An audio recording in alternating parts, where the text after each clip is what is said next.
Olá pessoal, estamos de volta com mais um episódio do Papeando com Pamplona. E hoje, meus amigos e minhas amigas, eu estou realizando um sonho, diria mais, um sonho de consumo. Eu vou fazer hoje um episódio sobre direito das relações de consumo com a musa, a papisa das relações de consumo no Brasil. Com vocês, Cláudia Lima Marques, professora titular da Universidade Federal do Rio Grande do Sul, relatora da Comissão do Senado Federal para a atualização do Código de Defesa do Consumidor, a pessoa que mais entende relações de consumo no Brasil, e eu sou tiete, fã declarado dela. Professora Cláudia, que prazer recebê-la no Papeando com Pamplona. Prazer é todo meu. Olha, prazer estar aqui. Eu estou realizando um sonho. Eu estava falando com meus amigos, olha, a professora Cláudia é alguém que eu sempre quis entrevistar. Eu tenho que registrar publicamente aí o meu agradecimento ao meu amigo, confrade da Academia de Letras Jurídicas da Bahia, professor Sérgio Lang, né, que trouxe a professora Cláudia aqui para o 14º Congresso Nacional do Movimento das Donas de Casa e das Relações de Consumo, do Direito das Relações de Consumo. Aqui trouxe para Cláudia para fazer a abertura. Digo, gente, eu preciso fazer o Papeando com ela e vamos fazer, eu vou realizar meu sonho hoje. Professora Cláudia, mais uma vez, bem-vinda a Salvador. Obrigada. É uma honra entrevistá-la. Eu tenho a senhora como referência, e na verdade não somente eu, acho que toda a minha geração e a geração dos meus alunos, né, já estou ensinando há 25 anos, nós somos todos seus fãs. E Obrigada. Eu quero bater o papo. Vamos papear? Vamos papear. Vamos papear. E especificamente, eu queria dizer, vamos terminar, falar um tema sobre as relações de consumo. Então, falando aqui, como definir uma relação de consumo? Isso é muito importante, a definição, porque esses personagens, o consumidor e o fornecedor de serviços, que se encontram nessa relação jurídica, que é a relação de consumo, eles não existiam antes, né? Então, muito se fala do Código Civil, da evolução, né? Se fala do aparecimento do direito do trabalho, né? Mas o consumidor como personagem, que é o personagem máximo, né? E depois a definição que o código dá de fornecedor é absolutamente sui generis, né? Então, a definição é justamente essa, uma relação entre um consumidor e um fornecedor de serviços ou produtos sobre aquisição ou utilização de serviços. Isso também é bonito, porque a nossa evolução, né, foi com a compra e venda e agora é a sociedade dos serviços. Então, a relação de consumo tem essa abertura, né, já na sua definição, tanto para produtos quanto para serviços. Mas para mim é interessante, dentro dessa ideia, compreender historicamente como é que se construiu um sistema normativo de tutela das relações de consumo no Brasil. Porque a senhora não é somente uma pessoa que vai contar a história, a senhora é testemunha da história, é partícipe dessa Exatamente. história. Foi a Constituição de 1988 que conseguiu consolidar todos os esforços. Já havia o PROCON São Paulo, que é a fundação, né, PROCON São Paulo, o IDEC já estava criado, a APC, a Associação de Proteção do Consumidor de Porto Alegre. No Rio de Janeiro havia também pioneira, aqui na Bahia também muitos esforços, né? Mas foi os constituintes que receberam essa ideia, colocaram em 3 diferentes normas o direito do consumidor, né, como o direito fundamental, artigo 5º, inciso 32, depois dentro do os princípios constitucionais econômicos, e mandaram fazer o código. Então, no artigo 48 dos atos de disposições constitucionais transitórias, eles mandaram fazer uma lei, mas muito mais do que uma lei, eles mandaram fazer um código, isto é, um todo construído, um sistema de defesa do consumidor. E isso como que convergiu os esforços da sociedade civil, do Ministério Público. Não sei se você lembra que o Ministério Público é pioneiro. O nome PROCON, né, que hoje está aí, vem de Procuradoria do Consumidor, porque eram membros do Ministério Público. Professor Finoleno, professor Nelson Neri Júnior, professor Antônio Herman Benjamin, né, todos do Ministério Público, Daniel Fink, grandes pioneiros, né? E eles faziam no Ministério Público essa Procuradoria do Consumidor, os PROCONs, né? E depois vem toda essa parte do Executivo e tal. E essa evolução brasileira da defesa do consumidor é linda, né? É verdade. Mas uma das coisas que eu acho mais interessante, e aí falo também como professor, né, é o reconhecimento de uma autonomia, de uma disciplina. Porque quando a gente vê uma construção ou reconhecimento de uma autonomia, a gente vê, primeiro, um campo de produção legislativa, Sim. depois de produção doutrinária e, finalmente, de uma autonomia didática, né, com a inserção nos currículos, numa disciplina. Como é que foi a construção, a autonomia de um direito das relações de consumo no Brasil? Essa história, né, vamos dizer assim, de lutas também, mas também de reconhecimento, né? E eu acho que a Constituição a brasileira de 88, ela tem muito de direito privado. Sim. Os alemães sempre dizem, quando se coloca direito privado de família, ou no caso de defesa do consumidor, na Constituição é para dar uma garantia institucional. Quer dizer, o futuro do Brasil tem que ser com defesa do consumidor, ou no direito privado, não discriminação entre filhos, enfim, aí vai indo, né?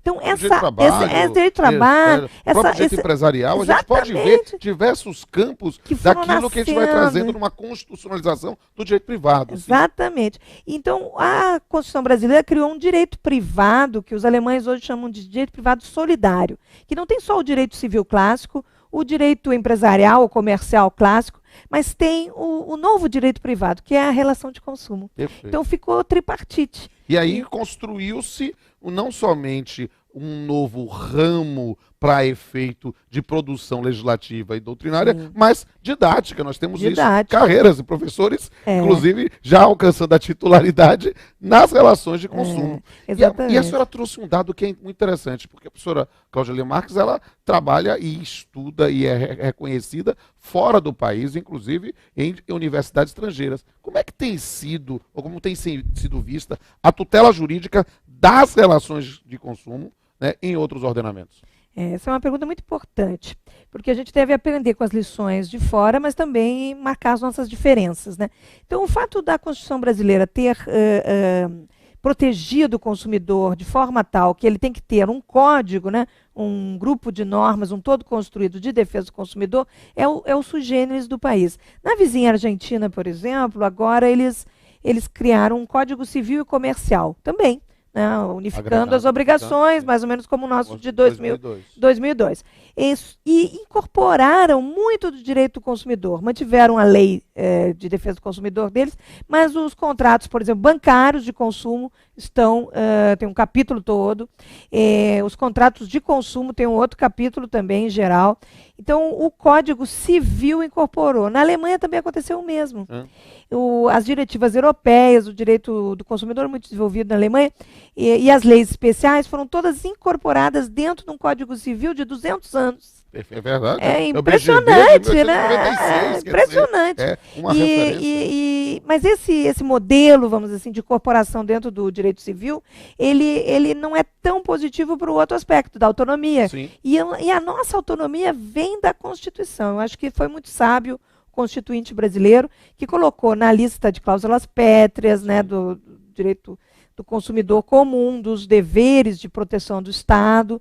Hoje se fala muito em liberdade econômica, mas liberdade tem que ser também do mais fraco. Verdade. Liberdade do mais fraco é muito importante. A autonomia sempre é do mais fraco. Por que vai haver só liberdade do mais forte, a autonomia do mais forte? Então, esse mercado brasileiro construído pela Constituição de 88 é equilibrado. Então, tem que ter a defesa do consumidor. E na frase clássica, né, no conflito entre o forte e o fraco, a liberdade escraviza e a lei liberta. Ou seja, exatamente. A ideia de que a relação de consumo. E é uma das coisas que, também como professor de direito civil, eu sempre falo, quando a gente vai trabalhar sobre o tema da liberdade contratual, o fenômeno do dirigismo contratual, em que alguns dos meus múltiplos amores, né, eu sou um poliamorista, né, o direito do trabalho, o direito do consumidor, cada vez mais temos esse elemento de um dirigismo contratual no sentido de patamares civilizatórios mínimos.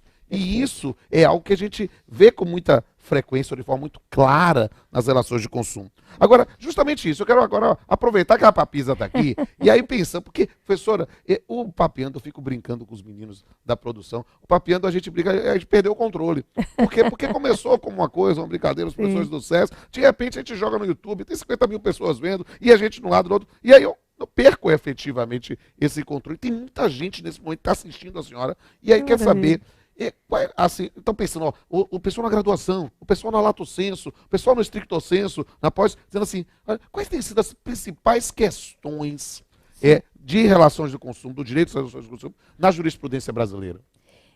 A jurisprudência brasileira, agora nas últimas estatísticas, né, realmente o direito consumidor em direito civil tem quase 59% das causas. Então nós temos muitos problemas em matéria de planos de saúde, serviços, né, que o Estado deixou. A questão da segurança dos produtos, o recall está funcionando muito bem, a prevenção está funcionando muito bem, o consumidor.gov funciona muito bem. Nós temos várias boas ideias funcionando, mas a jurisprudência continua com 3 grandes linhas que eu gostaria de destacar. Primeiro, a parte do mundo digital, das comunicações, porque agora não é só o problema de comércio eletrônico em si, é um problema de acesso do consumidor ao mundo digital, né? E também esses serviços, rapidez, o problema de terminar uma relação que é dificílimo, né? A transferência. Nós temos muitos direitos, mas o exercício dos direitos, às vezes, existem barreiras práticas que levam a um múltiplo conflito, né? Então, esse é um do ponto. Segundo, o problema do crédito e o mundo bancário, cartões de crédito, todo esse problema que leva ao superendividamento dos consumidores, outro problema enorme. São os dois grandes temas da atualização, né? No mundo digital, porque o código é de 1990, então tem certos problemas. Né? E a bancarização da vida privada, como afirma Antônio Hermann Benjamin. E depois, esses novos serviços. Né? Eu mencionei os planos de saúde, porque realmente talvez é um dos mais sensíveis. Né? Há pouco tempo atrás, nós distinguimos as pessoas que estavam na classe média, aquelas que podiam ter uma assistência suplementar de saúde, por exemplo, de um plano de saúde. E a pobreza, os pobres, os outros, seriam aqueles que realmente não conseguem e ficam a depender do SUS. Né? Então, temos uma lei boa, temos o Código de Defesa do Consumidor, mas a prática, às vezes as agências não ajudam, não fazem o que deviam fazer, a ANS e outras. Né? Então, a nossa prática no Brasil ainda é muito conflitual. Eu acho que precisávamos evoluir na boa-fé, no pensamento que realmente não se pode matar a galinha dos ovos de ouro, né? Não se pode passar por cima das expectativas mais legítimas dos consumidores, que é qualidade, que é segurança e que é respeito também nas relações, principalmente envolvendo doença, envolvendo saúde, da sua e dos seus familiares. Né? Então, eu destacaria esses 3 grandes pontos. Acho que o Brasil já evoluiu muito. Os serviços, a qualidade dos serviços está realmente em franca evolução. Eu acho que o mercado brasileiro está em franca evolução. O problema é que há um espírito, às vezes, de tirar vantagem ainda dos mais fracos, e é nesse ponto que o direito do consumidor tem uma função social, distributiva, importantíssima. Gosta muito do direito do trabalho, né? Mas eu acho que esse século é o século do consumo. O cidadão do século XXI é um consumidor, ele quer respeito, ele quer segurança, quer produtos com qualidade, ele não quer ser tratado diferentemente dos outros. Né? Eu acho que eu queria dar uma ênfase ao segundo tema, a segunda linha de pesquisa. Nós, inclusive, já fizemos um papeando com um grande amigo nosso, que é o Marcos Catalã, uma figura muito grande, muito legal, que está lá no Rio Grande do Sul também. Mas eu queria ouvir da senhora, né, especificamente, como entender ou em que consiste esse fenômeno do superendividamento. Perfeito. Desde o século XIX, os Estados Unidos têm uma lei de falência que é dividida em 2 capítulos, vamos dizer, um capítulo mais para pessoas jurídicas, um capítulo mais para pessoas físicas. Por quê? Porque o empreendedor, e hoje estamos falando muito em inovação, empreendedorismo, temos também a flexibilização do trabalho, que leva a que as pessoas tenham elas mesmas que trabalhar, e o consumidor, essa figura, elas se misturam, né? Então, realmente, essa falência do homem comum, né, do consumidor no século XXI, é um fenômeno de todas as sociedades. Não é um problema moral dos brasileiros que gastam muito, não. São os acidentes da vida, pode ser um divórcio, pode ser uma morte na família, E também a perda do emprego ou a diminuição dos valores recebidos, até por uma adaptação, uma crise como estamos passando. É verdade. Então, eu faço uma figura de linguagem entre o crédito e o superendividamento. É como uma moeda, né? Sim. Você acredita, consome. Crédito e consumo, crédito e consumo. Enquanto está tudo bem, não tem um acidente de vida a moeda vai girando, o país vai bem, não tem acidente nenhum. Né? Mas a moeda cai. Esse é o superendividamento. Não é nenhum drama se há uma solução. A lei tem que prever uma solução.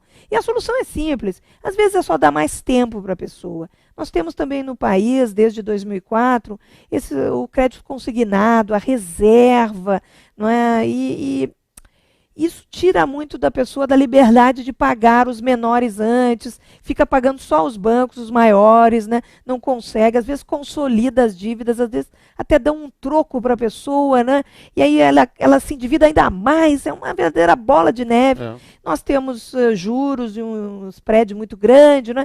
São uma série de situações. Então, o que é o superendividamento? É definido no Código do Consumo francês.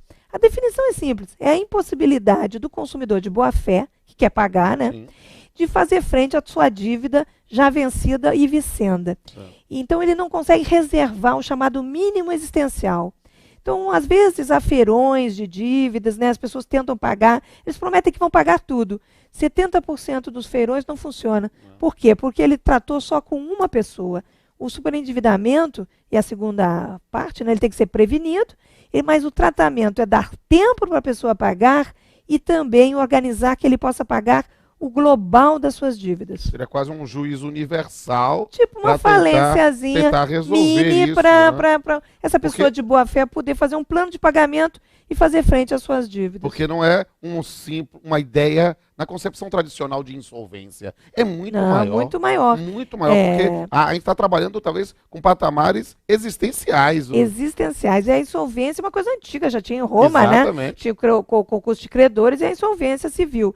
E ela leva a uma espécie de incapacidade, que realmente hoje em dia não. O consumo é importante. A pessoa precisa continuar consumindo. Continuar consumindo para o país crescer, né? Sem consumidores não há mercado. E o nosso mercado tem que ser saudável. E do ponto de vista da legislação, porque essa é uma questão interessante. Quando você trabalha e está ouvindo, eu estou tendo o privilégio de ouvir aqui a mulher que sabe tudo de relações de consumo. Mas aí eu tenho que pensar naquela, como o professor antigo falou, na res do chão, pensando na legislação. Como é que deve ser tratada do ponto de vista de legislata, com a lei posta, ou de legiferenda, o superendividamento? De legislata, nós temos que o artigo 52 do Código de Defesa do Consumidor já estabelece certos critérios do crédito. Né? E a boa-fé, como princípio geral do Código de Defesa do Consumidor, não pode estar de boa-fé aquele que sabe que o outro está na ruína, porque o superendividamento é uma ruína, né? Ele está na ruína e leva ele mais à ruína. Ou então aumenta o seu próprio dano, né?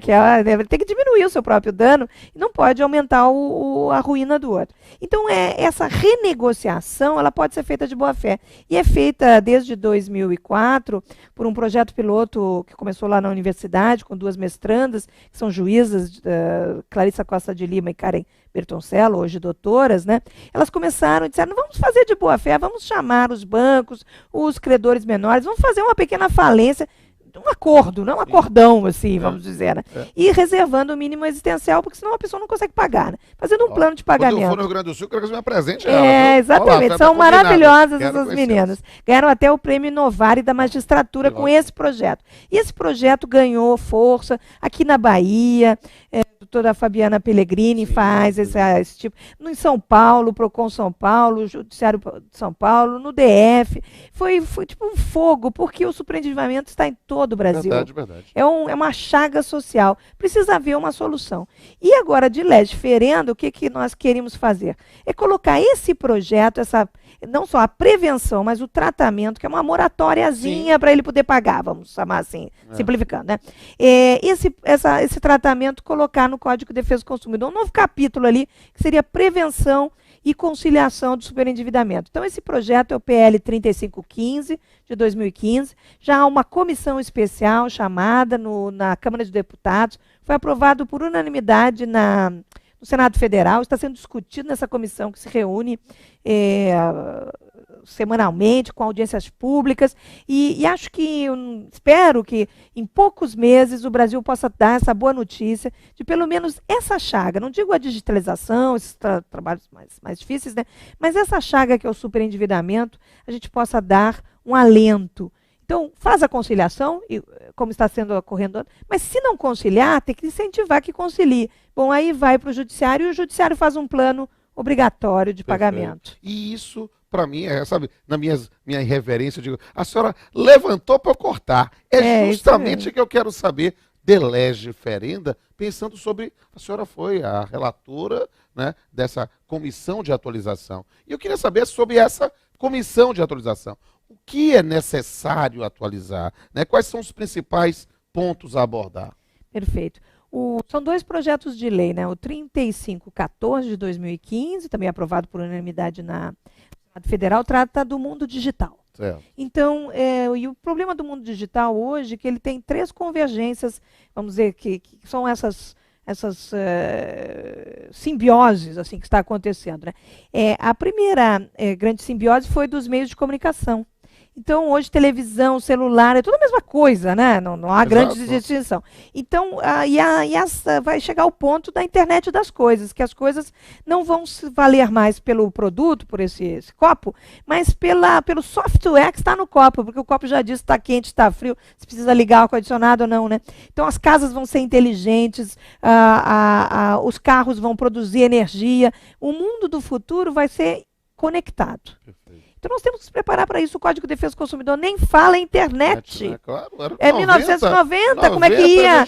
Fala em televisão, em venda de porta em porta. Então essa adaptação é muito necessária. Né? Então essa é a primeira simbiose.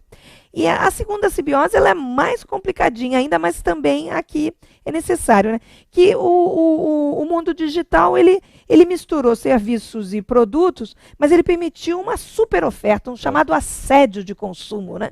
Então nós temos pela televisão, pela internet, pelo telemarketing, nós temos todo mundo literalmente à nossa mão. E ele vem na nossa casa. O algoritmo, você faz uma pesquisa daqui a pouco, já em todas as suas redes sociais já faz uma oferta. Exatamente. Então você está acompanhado, né? Então é muito importante a proteção da privacidade, da autodeterminação dos dados, de saber se aquilo é uma publicidade ou não, porque o código tem todos esses princípios. Verdade. Mas nós temos que, vamos dizer, acompanhar o século XXI desse mundo digital. E é uma mudança, porque nós somos nativos de um mundo analógico, agora, em que as relações nascem agora literalmente nativas de um mundo digital. Perfeito. E o último ponto que esse PL traz agora temos a economia do compartilhamento, que é uma outra espécie de consumo. É um consumo, vamos dizer, de uso, né, mais do que de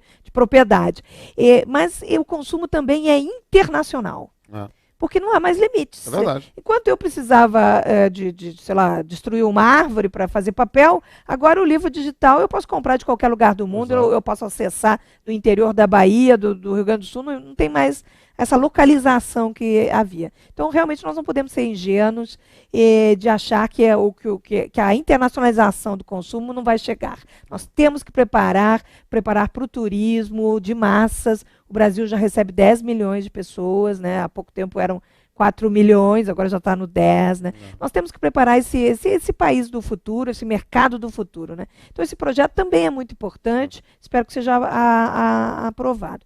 E havia um outro que não foi aprovado no Senado, que era sobre processual, né?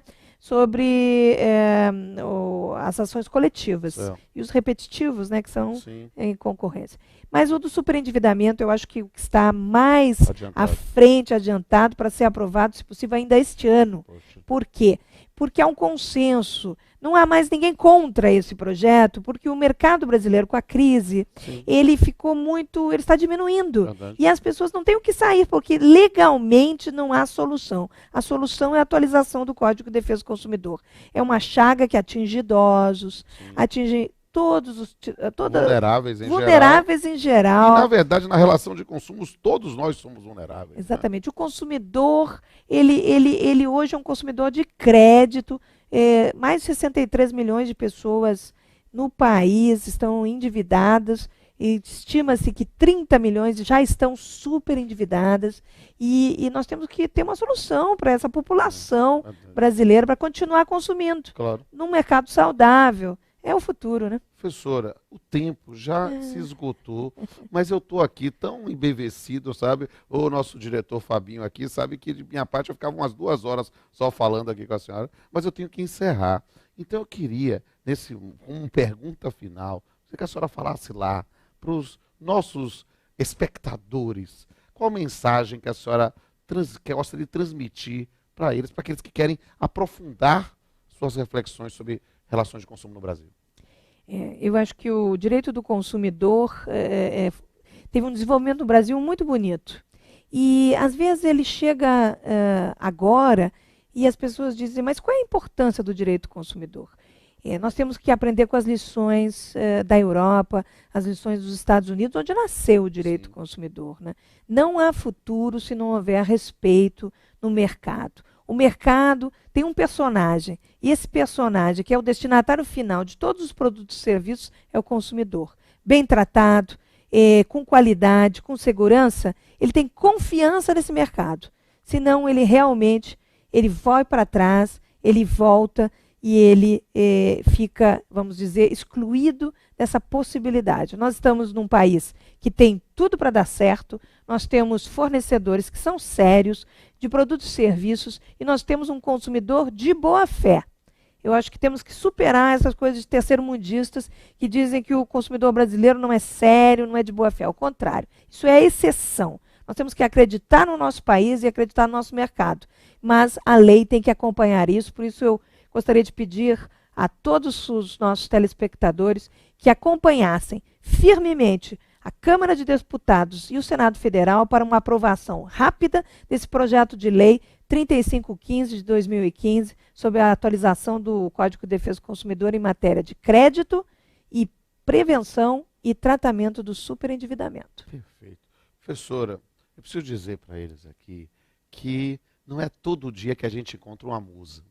E aí, quando eu encontro a musa, eu fico aqui, estou quase me ajoelhando, pegando aqui na mão, pedindo a bênção. Então, eu quero ter a honra de fazer aqui um brinde com a senhora, com a nossa indefectível canequinha do Papeando. Muito obrigada. O prazer é todo meu, professora. Obrigada. E, meus amigos, eu quero agradecer ao professor Schlang, que trouxe a professora Cláudia Lima Marques, agradecer à professora Cláudia por nos embevecer com seu conhecimento, agradecer à Faculdade Baiana do Direito, que nos cedeu aqui o estúdio, né? Nós estamos fazendo mais um convênio aqui do SES com a faculdade, para que a gente possa ter mais material de qualidade colocando no ar, porque a ideia, efetivamente, do Papeando é ter uma oportunidade, um locus privilegiado para debater direito com profundidade, mas com leveza.